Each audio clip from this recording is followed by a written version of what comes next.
ฉันถึงรู้ดีย้อนเวลากลับมาไม่ได้โธ่เอ้ยโชคชะตาเล่นตลกลืมตาตื่นมองฉันอีกครั้งจะบรรเลงเพล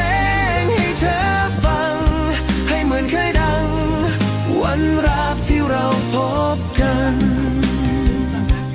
ในวันนี้ฉันถึงรู้ดีย้อนเวลากลับมาไม่ได้โธ่เอ้ยโชคชะตาเล่นตลกลืมตาตื่นมองฉันอีกครั้งจะบรรเลงเพลงให้เธอฟังให้เหมือนเคยดังวันแรกที่เราพบกัน